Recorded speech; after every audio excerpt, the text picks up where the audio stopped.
आपका स्वागत है मेरे अर्थ विजिबल ऑन यूट्यूब चैनल पर। आपसे निवेदन है कि यह वीडियो लास्ट तक देखें। तो दोस्तों, कोई भी टॉपर दो चीजों को मिलकर के बनता है। कहने में तो बहुत सिंपल है, सही प्लानिंग और कड़ी मेहनत। जो स्टूडेंट इन दोनों चीजों में सही बैलेंस बना पाता है वही टॉप कर पाता है। लेकिन कैसे? आमतौर पर रैंक में डाउन रहने वाले स्टूडेंट्स या तो सही प्लानिंग नहीं करते हैं, और अगर सही प्लानिंग कर भी ली तो फिर उसके अकॉर्डिंग मेहनत नहीं करते हैं। और इन दोनों चीजों में गड़बड़ी करता है सिर्फ और सिर्फ आपका दिमाग।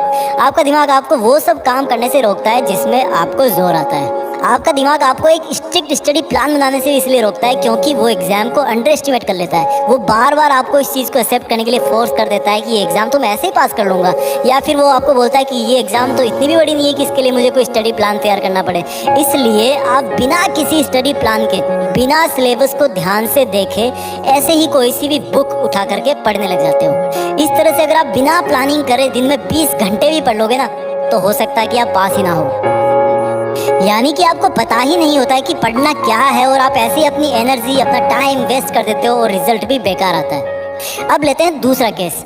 दूसरा केस ये कि आपने एकदम खतरनाक वाली प्लानिंग कर ली है कि एग्जाम में क्या क्या आएगा, आपको कौन सा सब्जेक्ट कितने दिन पढ़ना है और कितने दिन में आपको सिलेबस पूरा करना है। आप शुरू में तो एकदम जोश से पढ़ते हो, 2 दिन, 5 दिन, 10 दिन।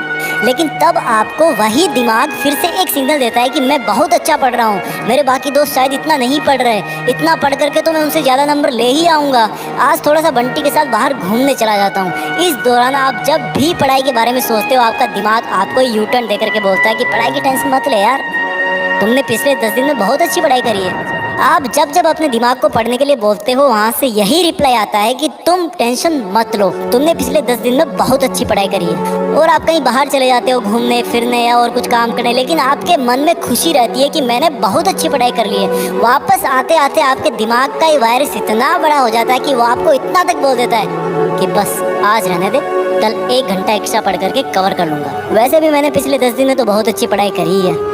इस तरह से दिमाग का ये पढ़ाई को टालने वाला वायरस बड़े से बड़ा होता जाता है और हम उसके गुलाम बनते जाते हैं, और थोड़े ही दिन में वो जो टाइम टेबल होता है वो किसी कॉपी या किताब के पन्नों में खो जाता है। यानी कि जिस दिमाग ने तुमसे खतरनाक वाली पढ़ाई की प्लानिंग बनवाई, जिस दिमाग ने तुमसे 10 दिन तक पढ़ाई करवाई, उसी दिमाग ने थोड़ा टाइम और गुजरने के बाद आपको बोला कि यार स्टडी प्लान की ज़रूरत क्या है, ऐसे ही पढ़ लेगा तब भी टॉप कर सकता है, करनी तो पढ़ाई है ना। यानी कि प्लानिंग बहुत अच्छी थी, लेकिन तुम्हारे दिमाग ने तुम्हें खुद को ही धोखा देकर के प्लानिंग का सत्यानाश कर दिया और पढ़ाई करने से भी रोक दिया, और अगेन तुम्हारे मार्क्स फिर से कम आते हैं। समझ में आ गया तुम क्यों नहीं टॉप कर पाते? अब बात करते हैं इस प्रॉब्लम के सॉल्यूशन की, जो कि एक कमजोर से कमजोर स्टूडेंट को भी टॉपर बना सकती है। सबसे पहला स्टेप तो यही आता है कि आपको सिलेबस को बचे हुए टाइम के अकॉर्डिंग सही तरीके से प्लानिंग करनी है, जो एग्जाम टू एग्जाम वेरी करती है। इसके लिए आप अपने सब्जेक्ट के टीचर या फिर किसी गाइड की मदद ले सकते हो, क्योंकि आप कौन सी एग्जाम की तैयारी कर रहे हो, उसमें कितना सिलेबस कितने दिन में आपको कवर करना है, इसको बिना जाने मेरा आपको टाइम टेबल बना करके देना उचित नहीं होगा। बस प्लान बनाते टाइम इतना याद रखना कि अगर एक बार प्लान बन गया ना, तो उसके बाद में आपको आगे आने वाले दिनों में सिर्फ उसी के अकॉर्डिंग पढ़ाई करनी होगी। इसलिए सोच समझकर एक चालाक और समझदार प्लान बनाना होगा। दूसरी बात आती है मेहनत की।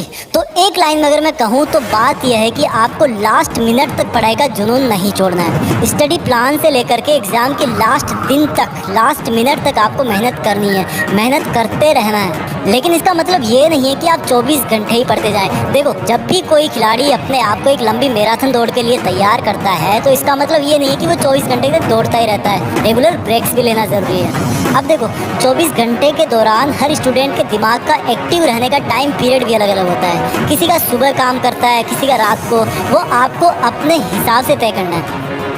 इसके बाद सबसे मेन बात आती है कि कंसंट्रेशन कैसे रखें पढ़ते टाइम। दोस्तों, जब आप पढ़ाई करते हो तब आपके दिमाग को एक जगह पर कस करके पकड़ना बहुत मुश्किल होता है, और दिमाग को दूर भगाने का काम करते हैं आपके आसपास के डिस्ट्रैक्शंस, यानी कि आपको डिस्टर्ब करने वाली चीज़ें। जहाँ पर आप बैठ करके पढ़ते हो वहाँ पर ऐसी कोई चीज़ नहीं होनी चाहिए जिसको देख करके आपका मन पढ़ाई से हट जाए, और इसमें सबसे मेन रोल निभाता है आपका स्मार्टफोन। इसको तो दूर ही रखना पढ़ाई करते टाइम, है ना। इसके बाद डिस्ट्रैक्शन की और वजह है आपकी स्टडी टेबल पर या आसपास में कोई फालतू आउट ऑफ सिलेबस कोई किताब पढ़ी हो या फिर कोई पुराने न्यूज़पेपर वगैरह पढ़े हो, वो सब भी आपके लिए डिस्ट्रैक्शन का काम करते हैं। जितनी फालतू की चीज़ें हटा सको अपने स्टडी स्पेस से, उनको हटा देना। उसके बाद में बात आती है पढ़ाई और रिवीजन कैसे करें। देखो, इसका एक तरीका मैं आपको बता देता हूँ, आप अपने हिसाब से निकाल सकते हो। आपको 2 हाइलाइटर या फिर मार्कर इस्तेमाल करने हैं, दोनों अलग अलग कलर के होने चाहिए। एक हाइलाइटर से उन पेज को या उन लाइंस को आप मार्क करो जिनको आप हार्ड समझते हो, दूसरे मार्कर से आप उन पेजेस को या लाइंस को मार्क करो जो एग्जाम के पॉइंट ऑफ व्यू से इम्पोर्टेंट है। इसके लिए आप पुराने एग्जाम पेपर्स की मदद भी ले सकते हो। इस तरह से अलग अलग कलर के पेन से बुक में मार्किंग करने पर आपको रिवीजन और एग्जाम के लास्ट मोमेंट में ये पता चल जाएगा कि आपको क्या नहीं आता और क्या इम्पोर्टेंट है। इससे आपका बहुत सारा कीमती टाइम बचेगा। इसके बाद में लास्ट चीज आती है जिसको हम कभी भी ध्यान नहीं देते, और वो इन सबसे भी ऊपर है, वो आपकी हेल्दी डाइट और एक्सरसाइज, जो आपको टॉपर बनाने तक और उसके भी बाद में आपका साथ निभाती है। देखो, खाने पीने का सिंपल सा फंडा है यार कि घर का खाना ना सबसे बेस्ट होता है, और वर्कआउट में लाइट एक्सरसाइज या फिर योगा स्टूडेंट के लिए बेस्ट होता है। तो दोस्तों, इस वीडियो में इतना ही काफी था। आपका बहुत बहुत धन्यवाद वीडियो लास्ट तक देखने के लिए। जय हिंद।